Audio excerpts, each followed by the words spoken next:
Hello my dear student, तो आज हम स्टार्ट करेंगे बच्चों यहाँ पर S block element. S block element मतलब group first A and group second A. ठीक है, इसके बारे में स्टार्ट करेंगे। तो ग्रुप फर्स्ट ए हमारा क्या होता है बच्चों? ग्रुप फर्स्ट ए, ठीक है। ग्रुप सेकेंड ए, थोड़ा सा मैं इसके बारे में इंट्रोडक्शन आपको देता हूँ ताकि आप लोगों को याद रहे। ग्रुप फर्स्ट ए मतलब लिथियम, ली ना के रब से फरियाद। ठीक है, इसका क्या होगा? बेटा मांगे कन्या सुंदर बाप राजी। मतलब क्या है? देखो, lithium, sodium, potassium, rubidium, caesium, francium. ठीक है, यहां पर क्या होगा? Beryllium, magnesium, calcium, strontium, barium and radium. बात क्लियर है बच्चों? अब देखो यहां पर बात को ध्यान से समझने वाली पॉइंट ये है कि ये दोनों एलिमेंट आपके क्या होते हैं? Radio active. ये दोनों एलिमेंट आपके क्या होते हैं? Radio active elements. ये दोनों आपके होते हैं बच्चों यहां पर रेडियो एक्टिव एलिमेंट्स। ठीक है, तो ये यहां पर आपके क्या होंगे बच्चों? रेडियो एक्टिव एलिमेंट्स होंगे। थोड़ा सा इसको ध्यान से समझो, ये आपके क्या होंगे? रेडियो एक्टिव एलिमेंट्स होंगे। ठीक है, और यहां पर देखो, यहां पर लिथियम से लेके सीजियम तक हम इसको क्या बोलेंगे? Alkali metal. Alkali metal. और इसमें मैग्नीशियम से लेके बेरियम तक हम बोलेंगे alkaline earth metal. Alkaline earth metal. ठीक है, अल्कलाइन अर्थ मेटल। ये आपके अर्थ क्रस्ट में रेयर पाया जाता है। अर्थ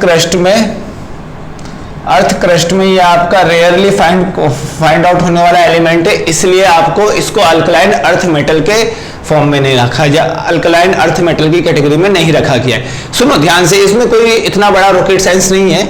देखो, इन सब के जो हाइड्रोक्साइड होते हैं, ऑक्साइड बेसिक होने की वजह से इसको क्या बोलते हैं? Alkali metal. और इन सब के जो ऑक्साइड मिलते हैं, जो कि अर्थ के अंदर मिलते हैं, अर्थ क्रस्ट में मिलते हैं, उनके ऑक्साइड बेसिक होने की वजह से इसका नाम रख देते हैं alkaline earth metal. Earth metal for what? Earth crust में मिलने के लिए। बस इतना सा अंतर है, बस इतना सा आप लोगों को ध्यान रखना है। ठीक है, अब इसमें क्या होता है कि जो इसका पहला कंपाउंड है, इसका जो पहला कंपाउंड है, दोनों मतलब अगर मैं बोलना चाहूं दोनों का पहला कंपाउंड, पहले कंपाउंड की प्रॉपर्टी आपकी अदर एलिमेंट से डिफर कर जाएगी। ठीक है, तो क्या बोलेंगे इसमें? लिथियम, यहां पर लिख देता हूं मैं, प्रॉपर्टीज ऑफ देखो, lithium and beryllium, lithium and beryllium are differ from its respective group। अपने रेस्पेक्टिव ग्रुप से प्रॉपर्टी इसकी डिफर कर जाएगी। ये बात आई होप सो कि आप लोगों को अच्छे से समझ में आ गया होगा। अपने रेस्पेक्टिव ग्रुप से लिथियम एंड बेरिलियम की प्रॉपर्टी आपकी क्या कर जाती है बच्चों? डिफर कर जाती है। ठीक है, अब हम समझते बच्चों, मैंने आपको पढ़ाया था कि डायगोनल रिलेशनशिप। एक पॉइंट ये याद है, ध्यान रखो, यहां पर लिथियम का मैग्नीशियम, बेरिलियम का किससे होगा बच्चा? आपका एल्यूमिनियम। ठीक है, और बोरोन का आपका सिलिकॉन के साथ। ये इस तरीके से आपके डायगोनल प्रॉपर्टीज होती है। मतलब डायगोनल रिलेशनशिप का मतलब क्या है? इसको हम क्या बोलेंगे? Diagonal relationship. अब डायगोनल रिलेशनशिप का मतलब क्या होगा बच्चों? डायगोनल रिलेशनशिप का मीनिंग क्या होगा? What is the meaning of diagonal relationship? तो यहां पर आपका डायगोनल रिलेशनशिप का मीनिंग ये होगा कि देखो, ये जो यहां पर मैग्नीशियम की प्रॉपर्टी है, देखो, properties of magnesium is approximate similar to properties of beryllium, lithium. इसी तरीके से properties of aluminium is approximate similar to properties of beryllium. इसी तरीके से मैं बोल सकता हूं सिलिकॉन की प्रॉपर्टी अगर आपके बोरोन से मैच खा रही है, तो इसी टर्म्स को हम क्या बोलेंगे बच्चों? यहां पर इसी टर्म को हम बोलेंगे यहां पर डायगोनल रिलेशनशिप। इस चीज को आप लोग अच्छे से ध्यान रखो। ठीक है, अब हम स्टार्ट करते हैं बच्चों यहां पर फर्स्ट एलिमेंट के बारे में। तो फर्स्ट ए ग्रुप के बारे में, तो मैं यहाँ फर्स्ट ए ग्रुप को रब नहीं करता हूं, मैं इसी को रब करता हूं बच्चों। इसको थोड़ा सा ध्यान से समझो। ठीक है, तो देख लेते हैं बच्चों। सबसे पहले इसको भी रब करके मैं अच्छे से बना देता हूँ। अब देखो इन लोग यहाँ पे इसकी जनरल प्रॉपर्टी के बारे में डिस्कस कर लेता हूँ मैं। जनरल प्रॉपर्टी, ठीक है, जनरल प्रॉपर्टी इसके बारे में डिस्कस कर लेता हूँ बच्चों। इंक कम है, इंक भरना पड़ेगा। देखो यहाँ पर ग्रुप फर्स्ट ए, लीना के रब से फरियाद, ठीक है। तो हमको रेडियो एक्टिव एलिमेंट्स के बारे में नहीं पढ़ना है बस। अगर मैं बात करूं इसके इलेक्ट्रॉनिक कॉन्फ़िगरेशन के बारे में, किसके बारे में? Electronic configuration, outer most electronic configuration, outer most electronic configuration बोलेंगे, electronic configuration. Outer most electronic configuration के बारे में मैं अगर बात करना चाहूं तो जनरली क्या होता है? NS1, ठीक है। ये आपका सेकंड पीरियड का है, ये आपका कौन से पीरियड का है? थर्ड पीरियड का। ये आपका कौन से पीरियड का है? फोर्थ पीरियड का। ये आपका फिफ्थ पीरियड का, ये आपका सिक्स्थ पीरियड का। तो यहाँ पर होगा 2S1, यहाँ पर 3S1, यहाँ पर 4S1, यहाँ पर 5S1, यहाँ पर आपका 6S1। तो इस तरीके से अल्कली अर्थ मेटल की जो अल्कली मेटल की जो आपकी प्रॉपर्टीज होती है, आप लोग देख सकते हो। अल्कली मेटल का जो इलेक्ट्रॉनिक कॉन्फ़िगरेशन होता है, आउटर मोस्ट इलेक्ट्रॉनिक कॉन्फ़िगरेशन आपका किसके इक्वल होता है बच्चों? NS1 के इक्वल। किसके इक्वल होता है? NS1 के इक्वल। तो आप इसमें इजीली समझ सकते हो कि अल्कली अर्थ मेटल का जो आपका इलेक्ट्रॉनिक कॉन्फ़िगरेशन है आउटर मोस्ट शेल का, वो क्या होता है बच्चों? आपका NS1 होता है, ठीक है। अब समझ सकते हो, पहला, due to the presence of single electron in outermost shell. Outermost shell में सिंगल इलेक्ट्रॉन प्रेजेंट है। आउटर मोस्ट शेल में कितने इलेक्ट्रॉन प्रेजेंट है बच्चों? एक इलेक्ट्रॉन। तो एक इलेक्ट्रॉन प्रेजेंट होने की वजह से हम क्या बोलेंगे? यहां पर क्या होगा? यहां पर आपका कौन सा होगा? It behave like metals. ये सारे के सारे क्या होंगे बच्चों? मेटल होंगे। अब ध्यान से समझना, मेटल तो होंगे तो आप लोग बोलोगे इसमें मेटालिक बॉन्डिंग भी होगी। तो बात को समझना, metallic bonding is directly proportional to the number of unpaired electron. मतलब जितना ज्यादा अनपेयर इलेक्ट्रॉन होगा उतना ज्यादा मेटालिक बॉन्डिंग होगी। यहां पर सिंगल अनपेयर इलेक्ट्रॉन होने की वजह से यहां पर क्या होगा? लेस मेटालिक बॉन्डिंग होगी। This is a important line, आपको ध्यान रखना। लेस मेटालिक बॉन्डिंग यहां पर जनरेट होगी। ये आपका इंपॉर्टेंट लाइन है, आपको इस पॉइंट्स को हमेशा ध्यान रखना है। मेटालिक बॉन्डिंग, जितना ज्यादा अनपेयर इलेक्ट्रॉन होगा उतना ज्यादा आपका मेटालिक बॉन्डिंग बनाने की टेंडेंसी रखेगा एलिमेंट, ठीक है। अब देखो नेक्स्ट आपकी जो इसमें है आयोनाइजेशन एनर्जी। नेक्स्ट अगर मैं आयोनाइजेशन एनर्जी की बात करूं तो आप लोग समझ पा रहे होंगे बच्चों, मैंने पीरियोडिक टेबल में पढ़ाया था आयोनाइजेशन एनर्जी। तो आप क्या बोलोगे? Down to the group. अगर मैं बोलना चाहूं लीना के रब से फरियाद, डाउन टू द ग्रुप आपका साइज इंक्रीज करेगा। साइज इंक्रीज करेगा तो साइज इंक्रीज करने पर आपका जो प्रोटॉन होगा, न्यूक्लियाई होगा, न्यूक्लियाई के आउटर मोस्ट शेल के इलेक्ट्रॉन पे जो होल्डिंग होगी वो क्या होगी बच्चों? वीक होगी। क्यों? साइज बढ़ेगा तो न्यूक्लियाई और प्रोटॉन के बीच का डिस्टेंस काफी ज्यादा बढ़ जाएगा, और न्यूक्लियाई और आउटर मोस्ट शेल के इलेक्ट्रॉन के बीच का डिस्टेंस काफी ज्यादा बढ़ जाएगा। जब न्यूक्लियाई और आउटर मोस्ट शेल के इलेक्ट्रॉन का डिस्टेंस काफी ज्यादा बढ़ जाएगा तो न्यूक्लियाई आपके आउटर मोस्ट शेल के इलेक्ट्रॉन को होल्ड इजीली नहीं करेगा, तो हम इजीली बाहर से एक इलेक्ट्रॉन निकाल सकते हैं। एक्चुअली में आयोनाइजेशन एनर्जी क्या होती है? m मेटल में से अगर मैं एक इलेक्ट्रॉन निकाल दूं, दैट इज कॉल्ड, इसको एक इलेक्ट्रॉन को रिलीज करने के लिए जितने एनर्जी की रिक्वायरमेंट होगी that is called ionisation energy. This is what? Endothermic phenomena. ये सब मैंने लिखवाया है आपको पीरियोडिक टेबल में। तो यहां पर समझना, इसी को हम आयोनाइजेशन एनर्जी बोलते हैं, डेल्टा नहीं, इसी को हम बोलते हैं आयोनाइजेशन एनर्जी। तो साइज बढ़ेगा तो आपका आयोनाइजेशन एनर्जी क्या हो जाएगा बच्चों? डिक्रीज हो जाएगा। तो यहां पर सबसे ज्यादा जो आयोनाइजेशन एनर्जी है वो किसका होगा बच्चों? सबसे ज्यादा आयोनाइजेशन एनर्जी आपका लिथियम का, लिथियम के बाद सोडियम का, सोडियम के बाद पोटेशियम का, पोटेशियम के बाद रुबिडियम का, रुबिडियम के बाद सीजियम का। तो आप ये बात अच्छे से जान सकते हो, that is the order of ionization energy. Now अब मैं स्टार्ट करता हूं बच्चों next, atomic radii and atomic radii and ionic radii के बारे में।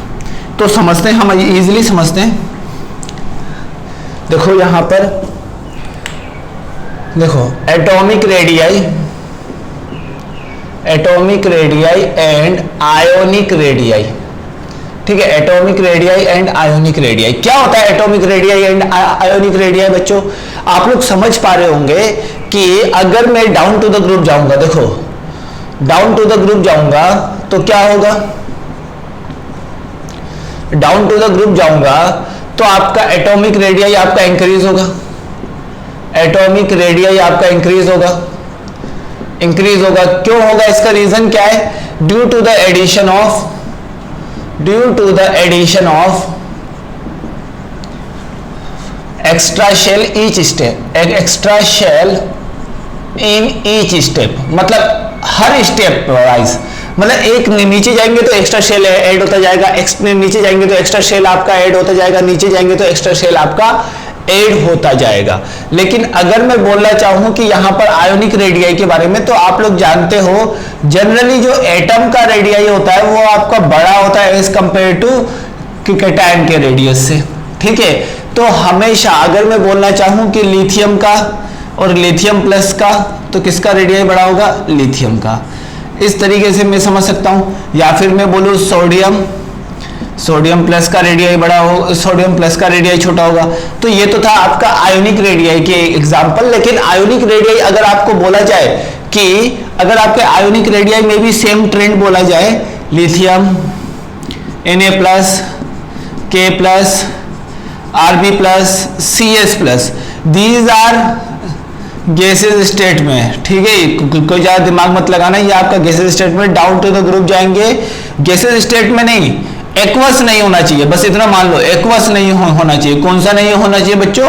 एक्वस नहीं होना चाहिए। तो यहां पर भी आपका एटॉमिक रेडियाई बढ़ेगा, एटॉमिक रेडियाई बढ़ेगा। तो मैं अगर सिंपल बोलना चाहूं तो Li प्लस का ज्यादा होगा Na प्लस से, फिर क्या आएगा K प्लस, फिर क्या आएगा बच्चों आपका Rb प्लस, फिर क्या आएगा आपका Cs plus.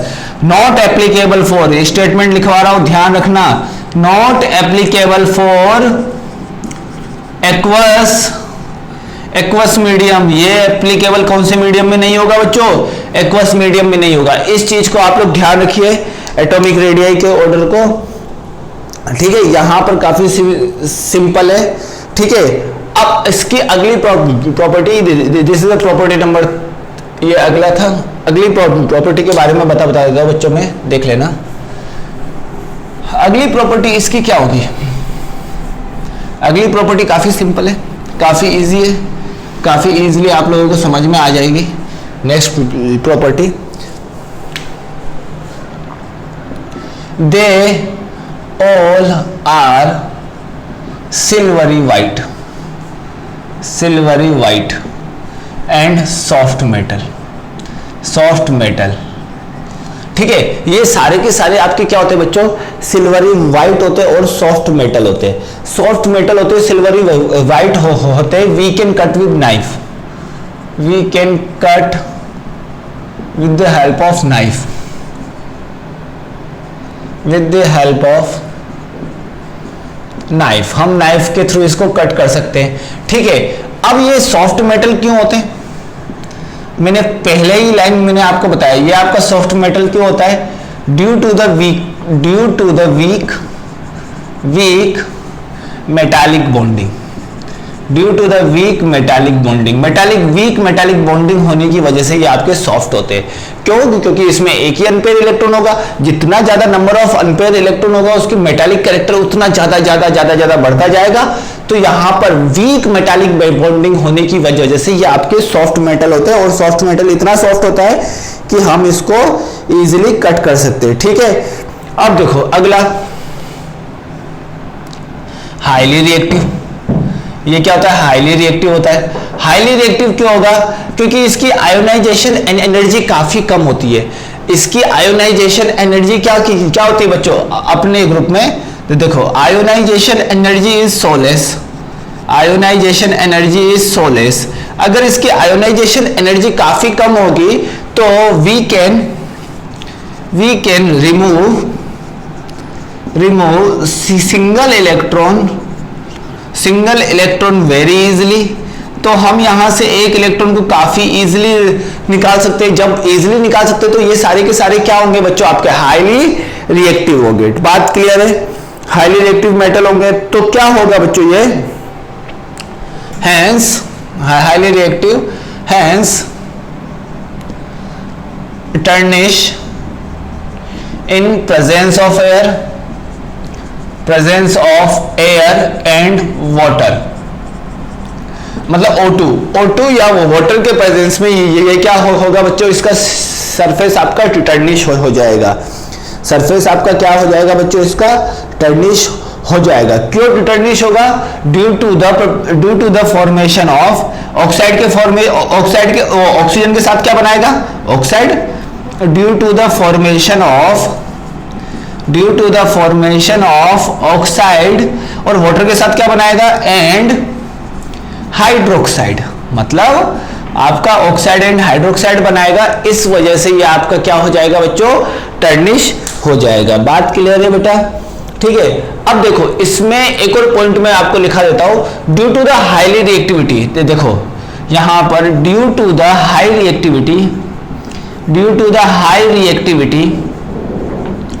Reactivity toward water, मतलब पानी के साथ रिएक्टिविटी है तभी हाइड्रोक्साइड बना रहा है। Due to the high reactivity toward water, so it kept in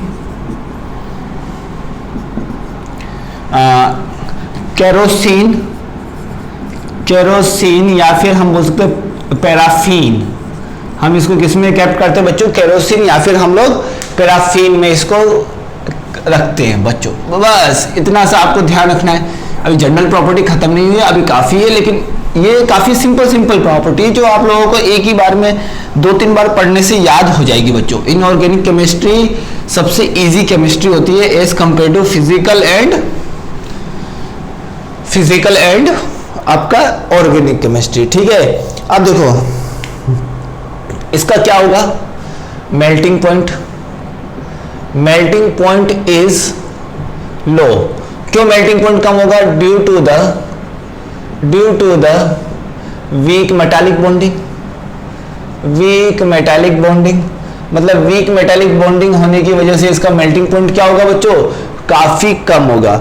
week metallic bonding होने की वजह से इसका मेल्टिंग पॉइंट आपका क्या हो जाएगा बच्चों, कम हो जाएगा। ठीक है। अगर मैं बात करूं इसमें डेंसिटी की, देखो डेंसिटी की बात करूं तो डेंसिटी अगर मैं डाउन टू द ग्रुप जाऊंगा, देखो डाउन टू द ग्रुप जाऊंगा तो आपका साइज बढ़ेगा तो क्या होगा बच्चों, डेंसिटी आपका डाउन टू द ग्रुप आपका यहां पर क्या हो जाएगा, बढ़ेगा या घटेगा। देखो यहां पर density down to the group जाएंगे तो मैं क्या बोल रहा हूं, देखो lithium, sodium, potassium, rubidium down to the group जाएंगे तो एटॉमिक वॉल्यूम बढ़ेगा।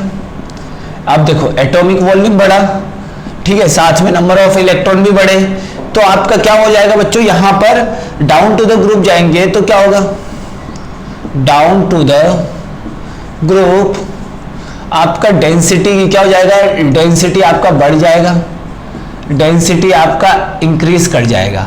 लेकिन हम लोग सोचेंगे कि ऑर्डर आपका ऐसा होगा, लेकिन इसमें ऑर्डर में थोड़ा सा वेरिएशन है। पोटेशियम की जगह सोडियम आ जाएगा, सोडियम की जगह पोटेशियम आ जाएगा। मतलब क्या आ जाएगा, इस तरीके से आपका डेंसिटी होगा। दिस इज अ एक्सेप्शन, आपको ध्यान रखना है इसमें, यह आपका एक्सेप्शन है, इसको आपको ध्यान रखना है। डेंसिटी के ऑर्डर का एक्सेप्शन आपको अच्छे से ध्यान रखना है। ठीक है बच्चों, काफी सिंपल है, अगर आप एक दो बार ध्यान रखोगे तो आपको परमानेंटली मेमोरी में सेव हो जाएगा। अब सबसे इंपॉर्टेंट है flame test. all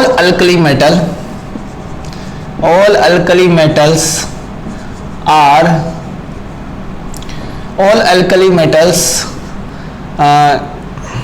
give flame test flame test on Bunsen burner. मतलब अब देखो यह आपका बुनसन बर्नर पे क्या देगा बच्चों, सारे के सारे अल्कली मेटल फ्लेम टेस्ट देंगे। अब फ्लेम टेस्ट देंगे, लेकिन फ्लेम टेस्ट हमको कैसे पहचानने हैं, देखो यहां पर फ्लेम टेस्ट इसके कैरेक्टरिस्टिक टेस्ट देंगे। जैसे अगर मैं बात करूं लिथियम की, सोडियम की, पोटेशियम की, रुबिडियम की, तो लिथियम आपका क्या देगा, क्रिम्सन रेड, क्या देगा, crimson red colour, crimson red colour. Sodium आपका क्या देगा, येलो कलर, येलो कलर देगा, ठीक है। पोटेशियम आपका क्या, कौन सा कलर देगा बच्चों, आपका वायलेट कलर देगा, पोटेशियम आपका वायलेट कलर देगा। अगर मैं बात करूं रूबी देखो यहां पर पोटेशियम का कलर हम कुछ और भी बोल सकते हैं। यहां पर पोटेशियम आपका वायलेट कलर देगा, लेकिन हम इसको क्या बोलेंगे, लिलैक कलर। कौन सा, लिलैक कलर, लिलैक कलर, ठीक है। ये भी कलर बोल सकते हैं, ठीक है।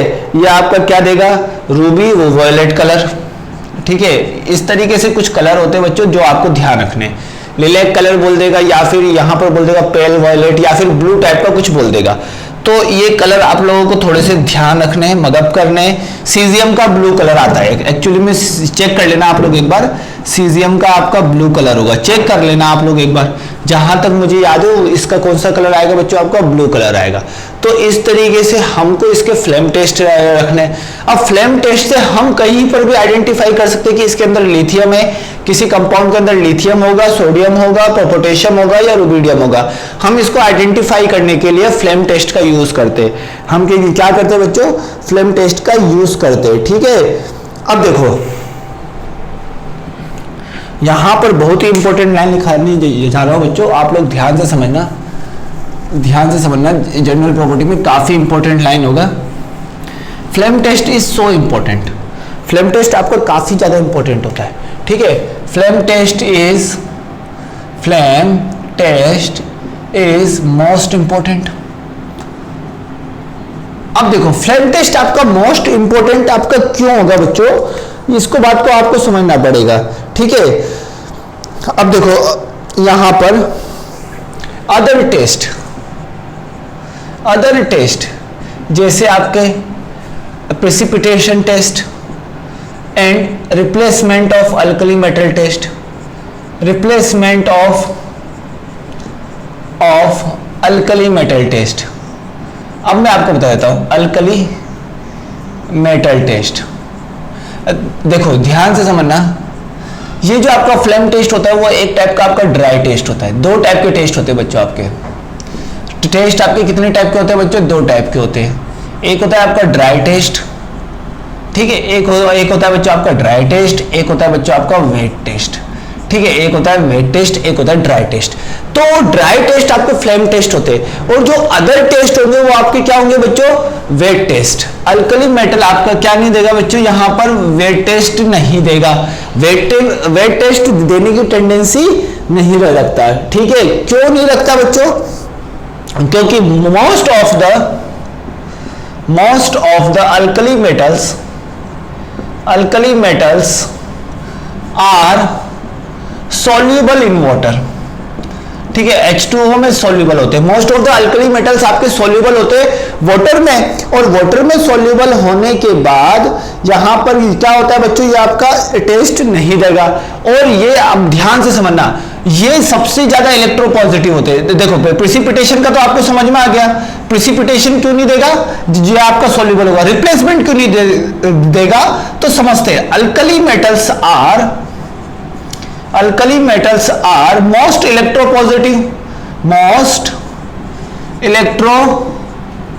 Electropositive in nature and hence can not replace with other element. ये आपका अदर एलिमेंट के साथ रिप्लेस नहीं होगा। जब ये आपका अदर एलिमेंट के साथ रिप्लेस नहीं होगा तो क्या होगा बच्चों, यहां पर आप लोग समझ सकते हो कि यहां पर आपका अदर टेस्ट नहीं देगा। ये बहुत ही ज्यादा इंपॉर्टेंट पॉइंट था, आप लोगों को ध्यान रखना है, ठीक है। ये आपके रिप्लेस नहीं होंगे।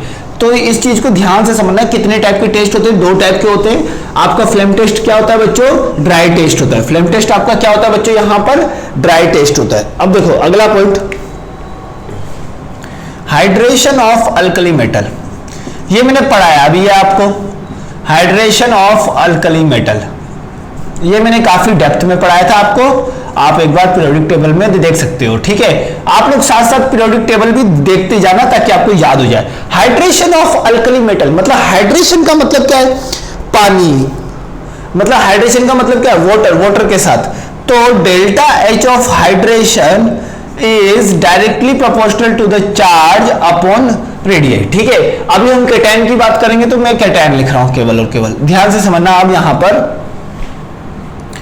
अगर मैं lithium plus Na plus K plus Rb plus Cs plus, और सबको मैंने कौन से मीडियम में रखा, एक्वस मीडियम में, ध्यान से समझना, सबको मैंने एक्वस मीडियम में रखा, ठीक है। तो सबसे ज्यादा जो हाइड्रेशन होगा वो किसका होगा, इसको हम नॉर्मली क्या बोल सकते हैं, चार्ज डेंसिटी। इसको हम नॉर्मली क्या बोल सकते हैं बच्चों, चार्ज डेंसिटी। अब देखो चार्ज डेंसिटी जिसकी ज्यादा होगी उसका हाइड्रेशन सबसे ज्यादा होगा।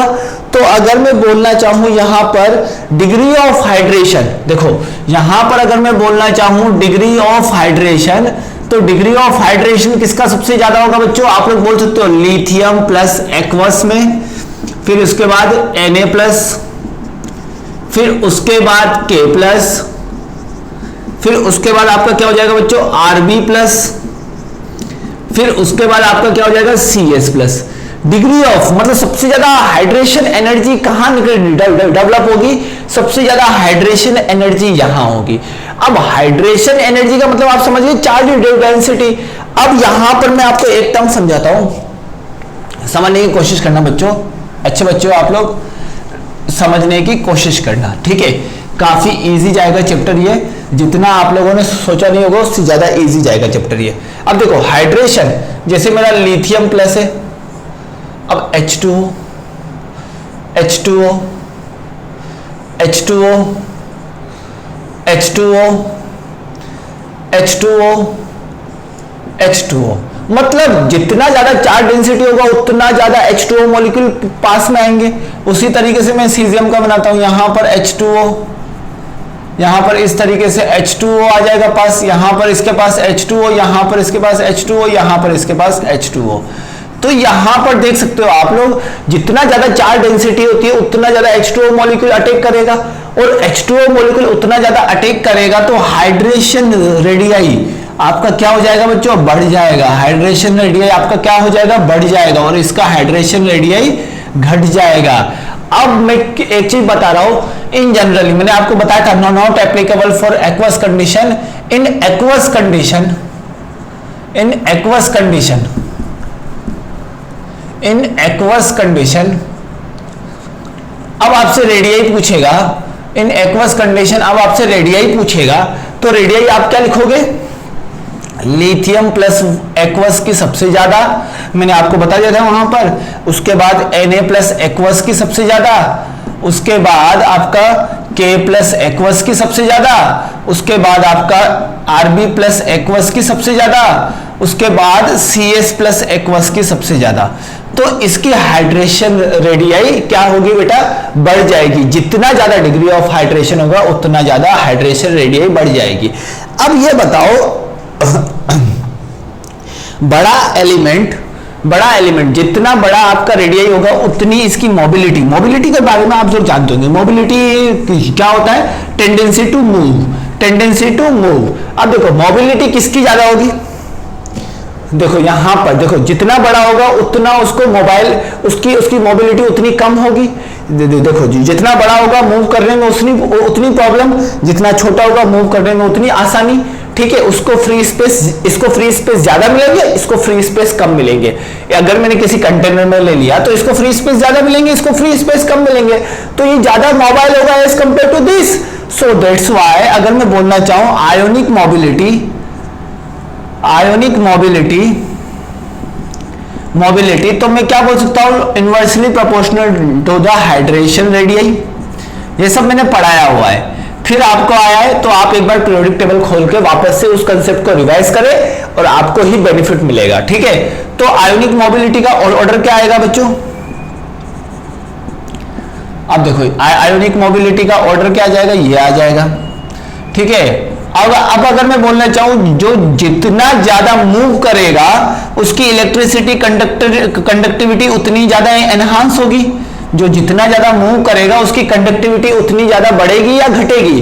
देखो, जो फ्री स्पेस में जितना ज्यादा मूव करेगा उसकी कंडक्टिविटी उतनी ज्यादा बढ़ेगी। तो आयोनिक कंडक्टिविटी भी क्या होगी? Ionic conductivity is directly proportional to the ionic mobility.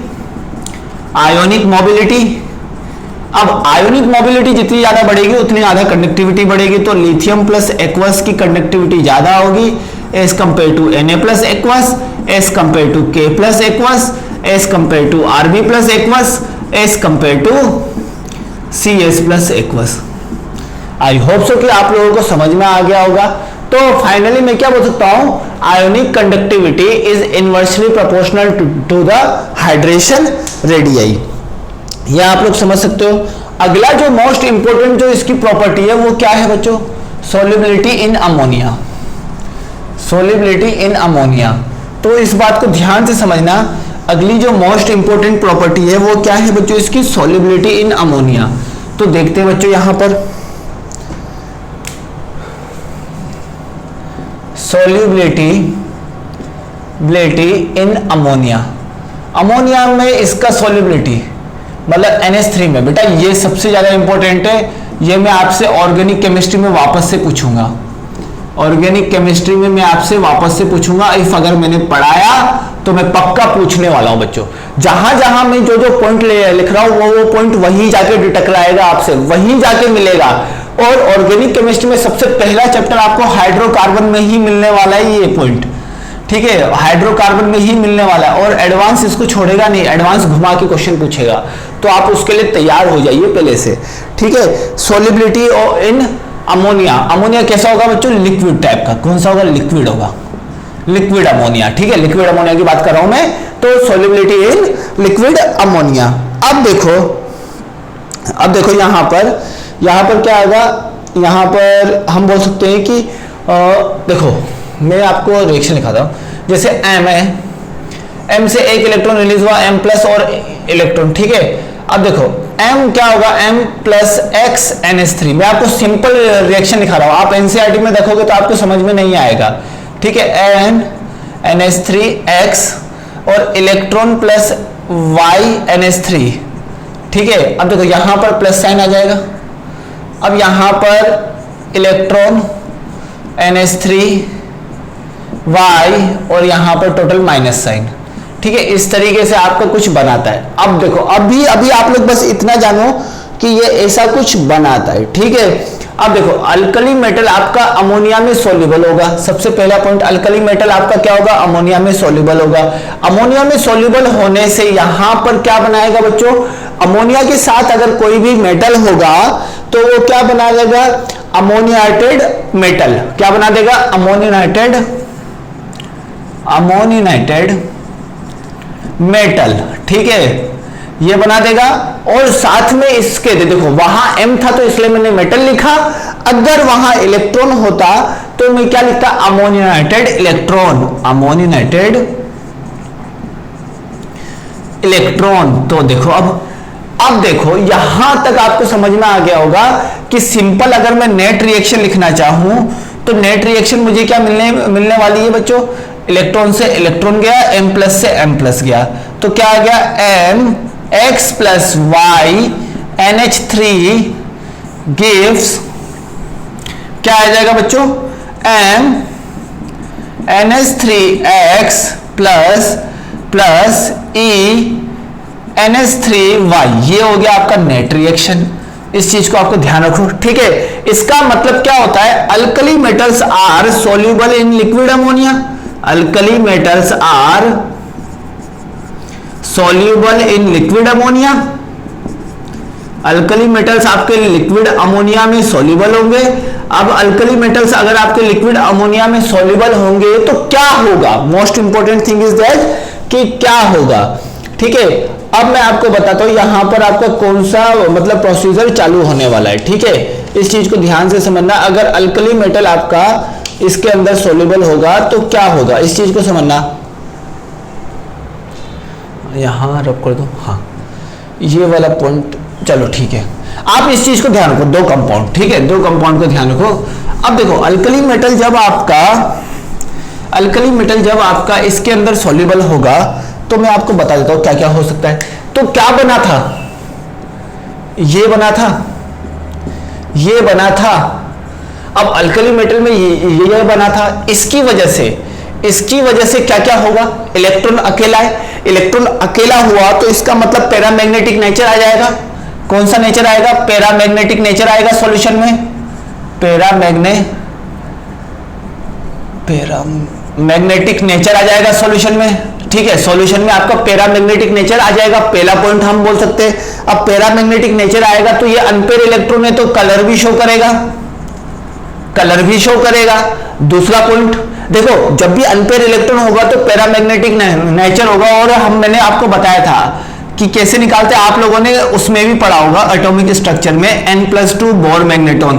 This is for आपका मैग्नेटिक मोमेंट निकालने का तरीका था। तो अनपेयर इलेक्ट्रॉन एक है तो पैरामैग्नेटिक सॉल्यूशन हो जाएगा। ठीक है, अनपेयर इलेक्ट्रॉन होगा तो कलर भी आएगा, अगर अनपेयर इलेक्ट्रॉन नहीं होता तो कलर नहीं आता। ठीक है, अब देखो ये आपका सबसे ज्यादा रिड्यूसिंग प्रॉपर्टी, सबसे अच्छी रिड्यूसिंग प्रॉपर्टी रखता है। अब देखो ये आपको यही पॉइंट तो आपको यहां मिलेगा, यही पॉइंट तो आपको हाइड्रोकार्बन में मिलेगा ऑर्गेनिक केमिस्ट्री में। इसी मतलब देखो, इससे जो रिड्यूस करते हैं उस रिएक्शन का नाम होता है बर्च रिडक्शन। अब इसे ध्यान रखो, क्या नाम होता है, बर्च रिडक्शन। इससे जो रिडक्शन हम कराएंगे उस रिएक्शन का नाम क्या होगा बच्चों आप लोगों का, बर्च रिडक्शन। ठीक है, अब एक अनपेयर इलेक्ट्रॉन है मतलब फ्री इलेक्ट्रॉन है तो कंडक्टिविटी भी बढ़ेगी इलेक्ट्रिकल। ठीक है, ये 4 पॉइंट तो आप लोग समझ में आ गया। ठीक है, अब एक्चुअली में होगा क्या, इसकी वजह से जो जो होना था वो मैंने आप लोगों को बता दिया। अब एक्चुअली में होगा क्या उसको समझना, यहां पर ध्यान से देखो। यहां पर मैं बोल सकता हूं यहां पर कि अब देखो, अगर जब अल्कली मेटल्स को मैं जब लिक्विड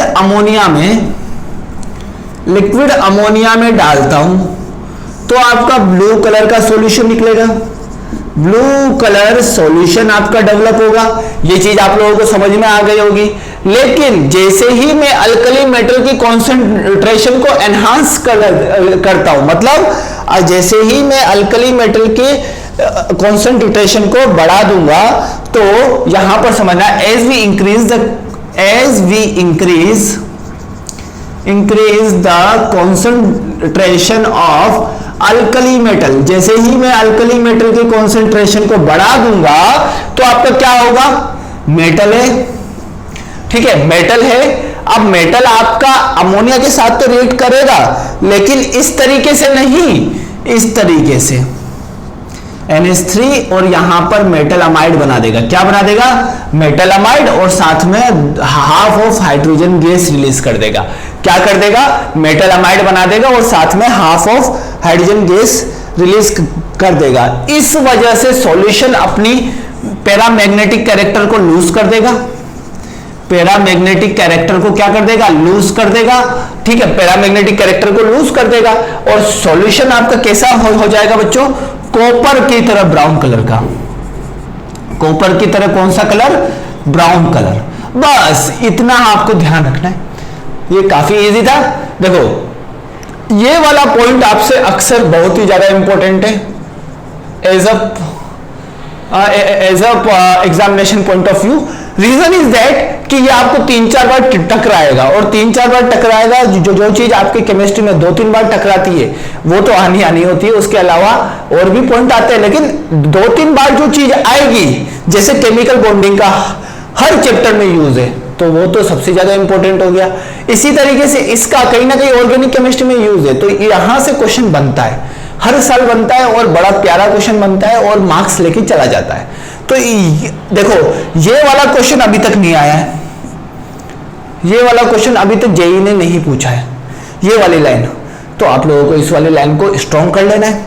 ब्लू कलर सॉल्यूशन आएगा, ठीक है। सॉल्यूशन कौन सा, सॉल्यूशन का कलर कौन सा होगा बच्चों, ब्लू कलर का होगा। तो अभी तक जेईई ने ये वाला पॉइंट के बारे में पूछा नहीं है, तो आई होप सो कि आप इस पॉइंट को अच्छे से कमांड में लाओगे, ताकि आपका यहाँ पर इनऑर्गेनिक केमिस्ट्री का स्टार्टअप अच्छा हो, ठीक है। आई होप सो कि आपको यहाँ तक समझ में आया होगा। काफी इजी चैप्टर है, काफी सिंपल है, आप लोगों को पढ़ने में इंटरेस्ट आएगा। और जो जो आज मैंने प्रॉपर्टी लिखाई है वो धीरे धीरे प्रॉपर्टी पढ़ो, देन आफ्टर हम नेक्स्ट लेक्चर में थोड़ा सा स्पीड अप करेंगे। आज पहला लेक्चर था इसलिए थोड़ा स्लो किया, अब नेक्स्ट लेक्चर में हम इसको स्पीड अप करेंगे, ठीक है बच्चों। आई होप सो कि आपको आज का समझ में आया होगा। अगर किसी भी टाइप का कोई डाउट रहता है तो बच्चों आप लोग मुझसे पूछ सकते हो। स्कूल आके आप लोग मुझे 11:30 पे आप लोग कोई भी डाउट पूछ सकते हो, चाहे आप पुराना भी लेके आओगे केमिकल बॉन्डिंग का, चाहे पीरियोडिक टेबल का भी लेके आओगे, मैं मना नहीं करूंगा, बस आप लोग पढ़ के आना, ठीक है। तो आज के लिए इतना ही काफी है बच्चों। So thanks for watching this.